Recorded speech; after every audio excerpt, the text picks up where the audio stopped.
Hi friends, இன்றைக்கி நம்ம இந்த ட்ராமாவோட அடுத்த எபிசோடு தான் பார்க்க போகிறோம். ஸோ லாஸ்ட் எபிசோடில் இதுவரை பார்த்துருந்தோம் அப்படின்னா மவுண்ட் ஊக்குள்ளே நம்ம ஹீரோவும் வந்திருந்திருப்பாங்க. ஸோ அந்த முன்னோர் சொல்லியிருந்திருப்பாங்க, நீங்களாம் அந்த இடத்துக்கு வந்திருக்கிறதுனால நான் நிறைய டெஸ்ட்டெல்லாம் வைப்பேன் அப்படின்னு. ஸோ இப்போ பார்த்தீங்கன்னா ஒரு லெவலுக்கு தான் வந்திருக்காங்க. அது பார்த்தீங்கன்னா அந்த காலத்து செஸ் அம்மா. ஸோ ஹீரோ பார்த்தீங்கன்னா அதில் ஒரு காயினை தான் டச் பண்ணுறான். இவனுக்கு பார்த்தீங்கன்னா நிறைய விஷுவல்ஸ் எல்லாமே தெரியுது. அதில் ஹீரோ மாதிரியே நிறைய பேர் இருக்காங்க. இவங்க எல்லோரும் பார்த்தீங்கன்னா ஹீரோவோட எமோஷன்ஸ் தான். அதாவது சிரிப்பு, அழுக, சோகம், அவனோட பாஸ்டில் இருக்கிற அந்த கொடூரமான விஷயம் அப்படின்ற மாதிரி எல்லாருமே. இவங்க எல்லாமே அவனை ட்ரிகர் பண்ணி சண்டை போட வராங்க. ஆனால் இவன் பார்த்தீங்கன்னா, நீங்கள் எல்லாருமே நான் தான், எனக்குள்ளே தான் நீங்கள் இருக்கீங்க, ஸோ நான் உங்கள் கூட சண்டை போடணுன்னு விரும்பலை அப்படின்ற மாதிரி ரொம்பவே நிதானமாக இருக்கான். அதனால் மற்ற பேர் பார்த்தீங்கன்னா அப்படியே மறைஞ்சு போயிடுறாங்க. இதுக்கப்புறமா இவனோட சின்ன வயசு பார்த்தீங்கன்னா பயங்கரமாக அழுதுட்டுருக்கு. இவனும் பார்த்தீங்கன்னா அப்படியே பார்த்துட்ருக்கான், யாராது அப்படின்னு. அப்படியே இவன் திரும்பி அழுதுகிட்டே சொல்லிகிட்டு இருக்கான், என்னால் தான் என் அம்மா இறந்து போனாங்க, நான் விளையாட்டுத்தனமாக விளையாட போயிட்டேன், அதனால தான் இவங்க எல்லாருமே எங்கள் அம்மாவை கொலை பண்ணிட்டாங்க. நான் மட்டும் எங்கள் அம்மாவை விட்டு வெளியே போகாமல் இருந்திருந்தேன் அப்படின்னா உங்களை கொலை பண்ணியிருந்திருக்க மாட்டாங்க. ஸோ என் மேலே தான் தப்பு, அதனால நானே என்னை அழிச்சுக்கிறேன் அப்படின்ட்டு. இல்லவே இல்லை, அம்மா என்னால் செத்து போக கிடையாது அப்படின்ற மாதிரி ஹீரோ பார்த்தீங்கன்னா ஒரு மாதிரி வெக்ஸாகி சொல்லிகிட்டு இருக்கான். இதுக்கப்புறம் அடுத்த லெவலுக்கு போ. அதில் பார்த்தீங்கன்னா இவனோட மெமரிஸ் எல்லாத்தையுமே ஒரு லேசர் மாதிரி ஒரு சின்ன சின்ன கயர் மாதிரி கட்டி வச்சுருக்காங்க. ஸோ இதில் உன்னோட தேவையான மெமரிஸும் இருக்குது, தேவையில்லாத மெமரிஸும் இருக்குது. ஸோ இதை எல்லாத்தையுமே நீ கட் பண்ணிவிட்டு வெளியே வரணும் அப்படின்னு. ஸோ ஹீரோ பார்த்தீங்கன்னா எல்லாத்தையுமே ஒரு ஃபோர்ஸ் மூலமாக இது பண்ணுறான். அப்புறம் கத்தி எடுத்து பயங்கரமாக சரசரன்லாம் கட் பண்ணிகிட்டு இருக்கான். ஆனால் லாஸ்ட்டாக ஒரே ஒரு சின்ன கயிறை கட் பண்ண போகிறான். ஆனால் அது முடியலை, ஒரு மாதிரி அவனுக்கு இருக்குது. ஏன்னா அந்த ஒரு இது பார்த்தீங்கன்னா நம்ம ஹீரோயின் மீட் பண்ணது, பேசினது, சிரித்தது, அந்த மெமரிஸு. ஸோ அதை கட் பண்ணுறதுக்கு அவனுக்கு மனசே வரமாட்டுது. அதை பார்த்தீங்கன்னா அப்படியே ஒரு மாதிரி டச் பண்ணுறான். இங்கே ரியாலிட்டியில் பார்த்தீங்கன்னா அவனுக்கு ஒரு மாதிரி ஷுவர் ஆகிட்டுருக்கு, ஒரு மாதிரி ரொம்ப கஷ்டப்படுறான். ஹீரோயின் இதை பார்க்குற ஒரு மாதிரி தாங்க முடியல அவளுக்கே. ஸோ அவள் பார்த்தீங்கன்னா அந்த போர்டை அப்படியே தட்டி விட்றா, நீ ஓகே தானே அப்படின்னு. நான் ஓகே தான் அப்படின்ற மாதிரி ஹீரோ பார்த்தீங்கன்னா ரொம்ப கஷ்டப்பட்டு சொல்லிட்டு இருக்கும்போது அந்த முன்னோரோட சத்தம் கேட்குது, என்னப்பா முடிஞ்சா அப்படின்னு. விட்டாவனை நீ கொலை பண்ணியிருந்திருப்ப, இது என்னையா அவ்வளோ டேஞ்சராக இருக்குது, சரி இவன் இந்த விஷயங்களில் பாஸ் பண்ணிட்டானா இல்லையா அதை சொல்லு அப்படின்ற மாதிரி கேட்கும்போது ஒரு டோர் பார்த்தீங்கன்னா ஓப்பன் ஆகுது. அங்கே பார்த்தீங்கன்னா அந்த முன்னோர் தான் உட்காந்துட்ருக்காங்க. ஸோ ரெண்டு பேரும் பார்த்தீங்கன்னா ஒரு பேஸ் மேலே தான் நின்றுட்டுருக்காங்க. இப்போ அவர் சொல்லிட்டு இருக்காரு, நீங்கள் ரெண்டு பேரும் ரெண்டு விஷயங்களை தேடி வந்திருக்கீங்க. நீ அந்த ஸ்கேர்டு ஜேட் மூனை தேடி வந்திருக்க, நீ அந்த சீக்ரெட் மேனுவலை தேடி வந்திருக்க அப்படின்னு. அப்போ ஹீரோ சொல்லிட்டு இருக்கான், இல்லை நீங்கள் தப்பாக புரிஞ்சுக்கிட்டீங்க, நான் இங்கே வந்ததுக்கான காரணம் இவளுக்காக தான், மற்றபடி வேற ஒன்றுமே இல்லை அப்படின்னு. அப்போ ஹீரோனுமே சொல்லிகிட்டு இருக்கா, நான் இங்கே வந்ததுக்கான காரணம் அந்த ஸ்கேர்டு மூனை வாங்குறதுக்காக கிடையாது, என் மாஸ்டரை தேடி தான். அவர் இப்போது சேஃபாக தானே இருக்கார் அப்படின்ற மாதிரி கேட்கும்போது, சேஃபாக தான் இருக்காங்க இப்போதைக்கு அப்படின்ற மாதிரி சொல்கிறாரு. சரிப்பா, நீங்கள் இவ்வளோ தூரம் இங்கே வந்துட்டீங்க, அந்த பயங்கரமான ஒரு டெஸ்ட்டை நீங்கள் பண்ணி தான் ஆகணும். இதில் பார்க்கலாம் நீங்கள் ஜெயிக்கிறீங்களா இல்லை நான் ஜெயிக்கிறேனா அப்படின்னு. ஸோ அந்த பேஸ் மேலே நின்றுட்டுருக்காங்கல்ல, அப்படி இவர் பார்த்தீங்கன்னா ஒரு மாதிரி அந்த போர்டை தள்ளுறாரு. நிறைய தண்ணியெல்லாம் அங்கே வந்துட்டுருக்கு. ஸோ பயங்கரமாக அவங்கள சுற்றி ஒரு குளோப் மாதிரி சுற்றிக்கிட்டே இருக்குது. அப்போ இவர் சொல்லிகிட்டு இருக்காரு, ரைட்டில் நிற்கிறது அந்த ஸ்கேர்டு, லெஃப்டில் இருக்கிறது 3, நீங்கள் ரெண்டு பேரும் உங்களோட பவர்ஸை வச்சு நீங்கள் சண்டை போடுங்க அப்படி. ஹீரோ பார்த்தீங்கன்னா அவனோட பவர்ஸை வச்சு தனியாக சண்டை போட்டுட்ருக்கான். இங்கிட்ட ஹீரோனும் பார்த்தீங்கன்னா பயங்கரமாக சண்டை போடுறா. ஹீரோ பார்த்தீங்கன்னா சண்டை போட்டுட்டு ரியாலிட்டிக்கு வந்துட்டான். ஹீரோயின் இன்னுமே சண்டை போட்டுட்ருக்கா. அப்போ இவனுக்கு பார்த்தீங்கன்னா ஒரு மாதிரி ஹார்ட்டெல்லாம் ஒரு மாதிரி வலிக்குது. ஸோ ஹீரோயின் சண்டை போட்டுட்டு திரும்பி பார்க்கும்போது அவனுக்கு ஒரு மாதிரி ஆகிட்டுருக்கா. அவனுக்கு என்னாச்சு அப்படின்ற மாதிரி கேட்கும்போது அந்த முன்னோர் சொல்லிகிட்டு இருக்கா, இந்த ஸ்கேர்டு பவர் ஹீரோக்குள்ளே பயங்கரமாக போயிட்டுருக்கு, அந்த ஃபோர்ஸை இவனோட பாடி தாங்காது.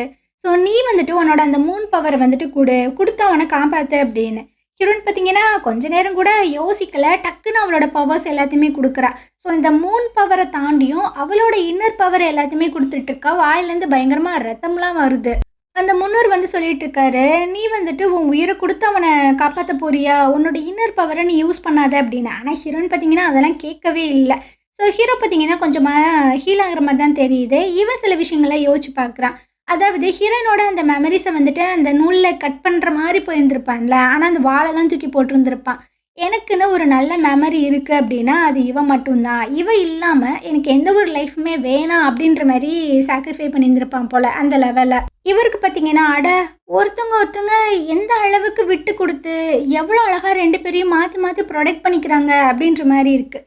இதுக்கப்புறமா ஹீரோ ஹீரோயின் ரெண்டு பேரும் பார்த்தீங்கன்னா அப்படியே ஏர்லேயே பறந்து போய் ஒரு மாதிரி கையை வந்து பிடிக்கிறாங்க. இந்த ஸ்கேட் எனர்ஜியும் இந்த 3 எனர்ஜியும் பார்த்தீங்கன்னா ஒன்றாச்சு அப்படின்னா அந்த விஷயம் வந்துட்டு அங்கே சால்வ் ஆயிடுச்சுன்னு அர்த்தம். ஸோ அதனால தான் ரெண்டு பேரும் வந்துட்டு கையை பிடிக்கிறாங்க. அந்த விஷயங்கள் பார்த்தீங்கன்னா அழகாக சால்வ் ஆகுது. ஸோ இந்த முன்னோருக்கு பார்த்தீங்கன்னா ரொம்பவே வந்து ஹாப்பியாக இருக்குது. பரவாயில்ல, உங்கள் மாதிரி ஒரு ஆட்களை நான் பார்த்ததே இல்லை அப்படி. இந்த விஷயத்த ரொம்பலாம் குழப்பிக்க வேணாம். 2 எனர்ஜி இருக்குது. ஒன்று வந்து ஸ்கேடு, இன்னொன்று பார்த்தீங்கன்னா 3. ஸ்கேடு கூட ஹீரோ அவனோட இன்னர் பவர்ஸை வச்சு சண்டை போடுறான். ஹீரோயின் வந்துட்டு அவளோட இன்னர்ஸ் பவரை வச்சு இந்த 3 கூட சண்டை போடுறான். இந்த விஷயங்கள் சால்வ் ஆகணும் அப்படின்னா அந்த ஸ்கேடு 3 வந்துட்டு ஒன்று சேரணும். ஸோ இப்போ வந்துட்டு அவங்க பிரிஞ்சு பிரிஞ்சு தானே சண்டை போடுறாங்க, ஸ்கேடாகவும் 3ஆகவும். அப்போ நம்ம 2 பேரும் ஒன்றா சேர்ந்தோம் அப்படின்னா இந்த விஷயங்கள் சால்வ் ஆயிரும் அப்படின்ட்டு தான் 2 பேருமே வந்துட்டு ஒன்றா கை கொடுத்துருப்பாங்க. அவ்வளோதான், இந்த எனர்ஜி வந்து சால்வ் ஆகிட்டு. இதுக்கப்புறம் பார்த்தீங்கன்னா அப்படியே இந்த மவுண்ட் ஊக்கு வெளியே காட்டுறாங்க. அந்த காட்டுக்கிட்ட காட்டுறாங்க. யூ வந்து வெயிட் பண்ணிட்டு இருக்கான். ஒரு கில்லர் மாதிரி தான் இருக்கான். அவன் பார்த்தீங்கன்னா வந்து மீட் பண்ணுறான். அவன் கேட்குறான் மற்ற ஆட்கள் எல்லாருமே எங்கே அப்படின்னு. அவங்க எல்லாருமே வெளியே தான் வெயிட் பண்ணுறாங்க அப்படின்னு. சரி, ஓகே. அந்த யான் அப்புறம் அந்த மாஸ்டரோட ஆட்கள் எல்லாருமே வந்துட்டு வெளியே வருவாங்க. அந்த டைம் நீ போயிட்டு எல்லாத்தையுமே அட்டாக் பண்ண அப்படின்னு. அப்போ நீங்கள் வரலையா அப்படின்ற மாதிரி கேட்கும்போது அந்த ஸ்கேர்டு மூன் வந்துட்டு வேற யார் கையிலையும் போயிடுச்சு, அது யார் எடுத்தாங்க அப்படின்றத நான் கண்டுபிடிக்கணும், நீ போ அப்படின்னு. இதுக்கப்புறம் யானை அப்புறம் அந்த மாஸ்டரோட ஆட்கள் எல்லாருமே நடந்து வரும்போது சரசரன்னு அங்கேருந்து வில்லெல்லாம் வந்துட்டு இருக்கு. யான் பார்த்தீங்கன்னா பார்த்துட்றான், கவனமாக இருங்க அப்படின்ட்டு. பயங்கரமாக பார்த்தீங்கன்னா எல்லாரும் சண்டை போட்டுட்டு இருக்காங்க.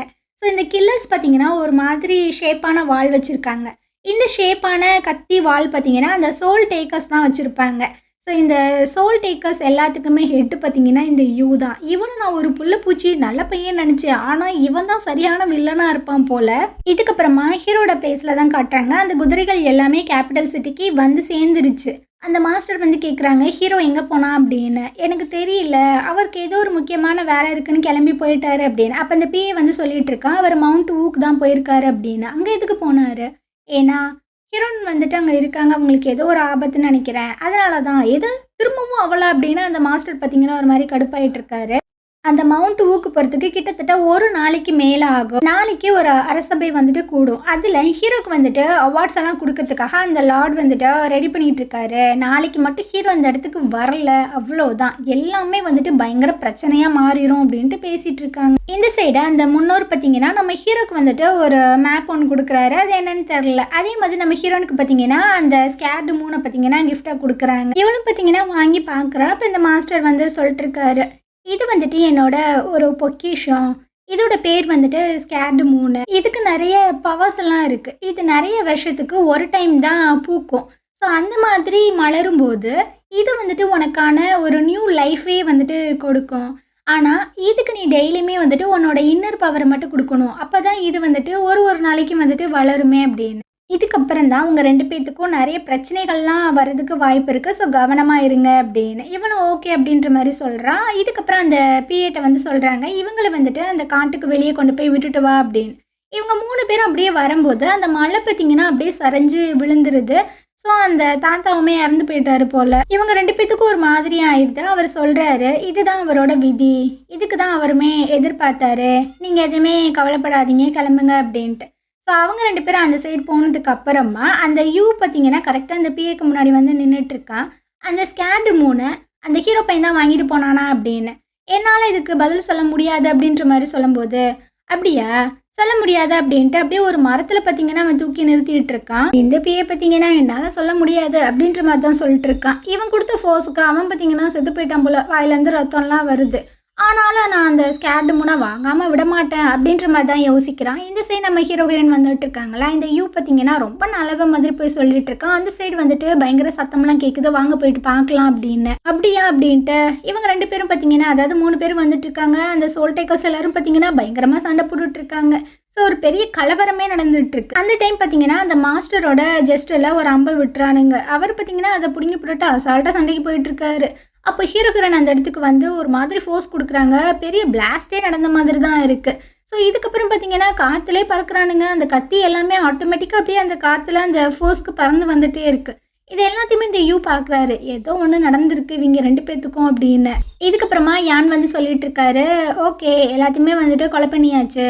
நீங்களும் என் கூட வரீங்களா அப்படின்னு ஹீரோவை கேட்கும்போது, இல்லை எனக்கு ஒரு முக்கியமான வேலை இருக்குது நீங்கள் போங்க. அப்புறம் ஹீரோனும் என் கூட தான் வருவா அப்படின்ற மாதிரி சொல்லிடுறாரு. ஒரு மாதிரி பார்க்குறாரு. சரி ஓகே நீங்கள் 2 பேரும் உங்களை பார்த்துக்கோங்க, நாங்கள் இங்கேருந்து போகிறோம் அப்படின்ட்டு அவங்களோட ஆட்கள் எல்லாருமே அங்கேருந்து போயிட்டு இருக்காங்க. இவங்க பார்த்தீங்கன்னா ஒரு மாதிரி பார்த்துட்டு தான் போகிறான். அப்போ ஹீரோன் வந்து சொல்லிட்டு இருக்காங்க, நான் உன் கூட வரேன்னு சொல்லவே இல்லையே, நீயா ஏன் முடிவெடுத்த அப்படின்னு. உங்கள் மாஸ்டருக்கு அடிபட்டிருக்கு, இந்த நிலைமையோட நீங்கள் வந்துட்டு ரொம்ப ட்ராவல் பண்ணி உங்கள் ஸ்டேட்டுக்கு போக முடியாது. என்னோட ஸ்டேட் ரொம்ப பக்கத்தில் தானே இருக்குது, நான் எல்லா அரேஞ்ச்மெண்ட்டுமே பண்ணிடுறேன், இவங்களுக்கு சரியானதுக்கு அப்புறமா நீங்கள் போங்க அப்படின்ட்டு. அவரும் பார்த்தீங்கன்னா ஓகே அப்படின்ற மாதிரி தான் சொல்லிட்டு இருக்காங்க. இதுக்கப்புறம் மறுநாள் போல் காட்டுறாங்க. ஹீரோட ஆட்கள் பார்த்தீங்கன்னா கொஞ்சம் பீதியில் தான் இருக்காங்க. ஏன்னா அந்த அரசபைக்கான பெல்லுமே அடிச்சிட்டாங்க. போச்சுடா இப்போ நம்ம என்ன பண்ணுறது அப்படின்ற மாதிரி தான் புலம்பலாக இருக்குது. அப்படியே அந்த அரசபையை காட்டுறாங்க. அந்த லார்ட் பார்த்தீங்கன்னா சொல்லிட்டு இருக்காங்க, ஹீரோ அவன் எங்கே போனான் அப்படின்னு. அப்போது அந்த பிரின்ஸ் வந்துட்டு சொல்லிட்டு இருக்காரு, அதாவது 3rd பிரின்ஸ் வந்து சொல்லிட்டு இருக்காப்புல, அவன் அந்த குதிரைகள் எல்லாத்தையுமே கேபிட்டல் சிட்டிக்கு கொண்டு வந்தாங்களே, அதனால டயர்டாக இருக்கும், ஸோ அதனால் அவன் அரசபைக்கு வரல போல், அவனை வந்துட்டு விட்டுருங்க பாவம் அப்படின்ற மாதிரிலாம் சொல்லிட்டு இருக்கும்போது அந்த வாங் வந்து சொல்லிட்டு இருக்காரு, அவன் இந்த மாதிரி வேலைகளை பார்த்தான், இல்லைன்னு சொல்லலை, பட் ஒரு நோட்டீஸாவது விட்டுருக்கணும்ல, அவனால் வர முடியாது அப்படின்னு. இதை வந்து லார்டையே அவமானப்படுத்தின மாதிரி தானே இருக்குது அப்படின்னு ஏற்றி விட்டுட்டு இருக்காங்க. ஸோ லார்ட் வந்து சொல்லிட்டு இருக்காங்க, அவனை கூப்பிட்றதுக்காக ஒரு ஆளை அமுச்சு விடுங்க அப்படின்னு. அந்த டைம் பார்த்தீங்கன்னா ஒரு அறிவிப்பு வருது, இந்த மாதிரி ஹீரோ உள்ளே வராங்க அப்படி. ஹீரோ பார்த்தீங்கன்னா 2 ஆட்களோட தான் உள்ளே வந்துட்டு இருக்கான். ஸோ மரியாதைலாம் செலுத்தும் போது அந்த லார்ட் வந்து கேட்குறாங்க, நீ இப்போ தான் வந்து ரீச் ஆகுறியா அப்படின்னு. இல்லை நேற்றே நான் வந்துட்டேன். நேற்றே நீ வந்துட்ட அப்படின்னா ஏன் இவ்வளோ லேட்டாக வரணும் அப்படின்ற மாதிரி அந்த வாங் வேறு ஏற்றி விடுறாரு. ஹீரோ வந்து சொல்லிட்டு இருக்கான், இந்த சீக்ரெட் மேனுவலை கொண்டு வரதுக்கு தான் இவ்வளோ டைம் ஆயிடுச்சு அப்படின்ட்டு.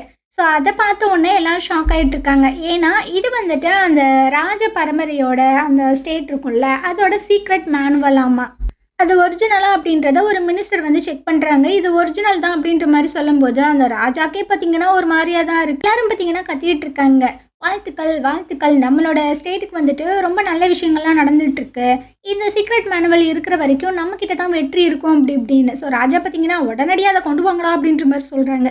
ஸோ அவருமே பார்த்துட்டு, இது எப்படி உனக்கு கிடச்சிது, இது அந்த 300 கிட்டே இருக்கிறதா தானே நான் கேள்விப்பட்டேன் அப்படின்ற மாதிரி கேட்குறாங்க.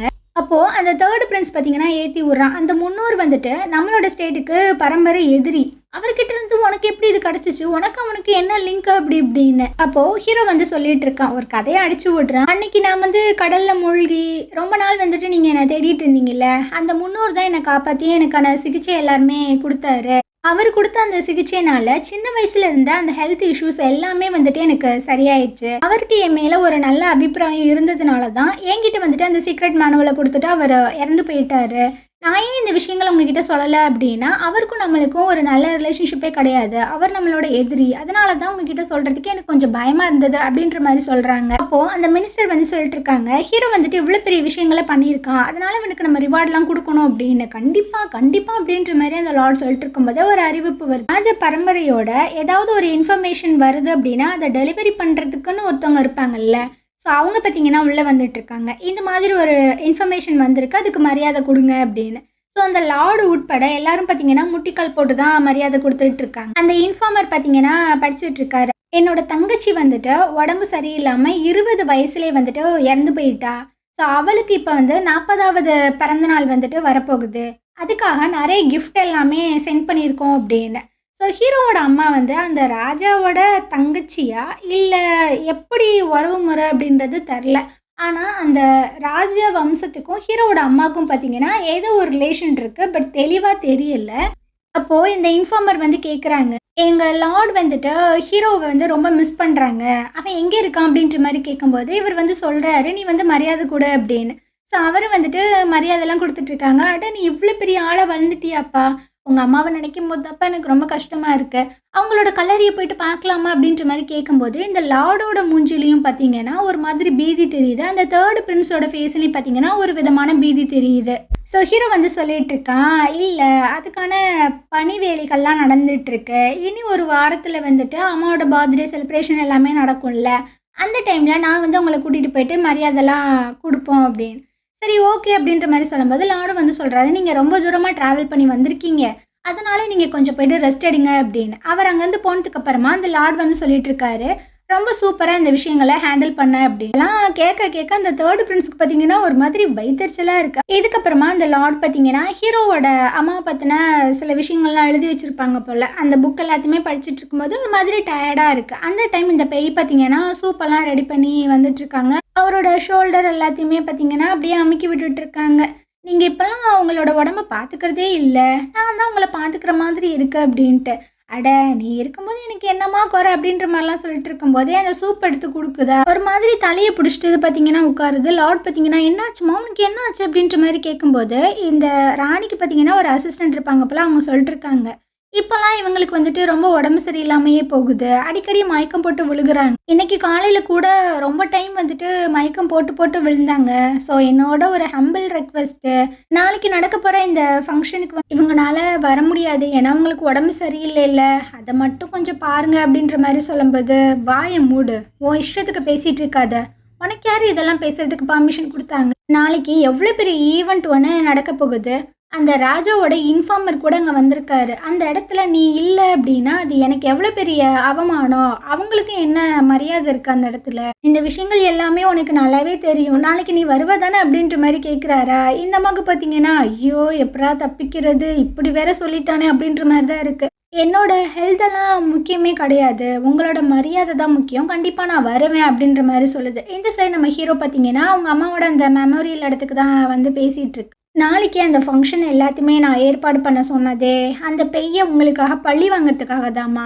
அவளை கண்டிப்பாக நான் பழி வாங்குவேன், அவமானப்படுத்துவேன் அப்படின்ற மாதிரிலாம் சொல்லிகிட்டு இருக்கான். ஸோ இந்த இடத்துல பார்த்தீங்கன்னா இந்த எபிசோடு முடியுது. நாளைக்கு நம்ம அடுத்த எபிசோட் பார்க்கலாம். இந்த ட்ராமா உங்களுக்கு பிடிச்சிருந்தது அப்படின்னா கண்டிப்பாக நம்ம சேனலுக்கு சப்போர்ட் பண்ணுங்கள். தேங்க்யூ.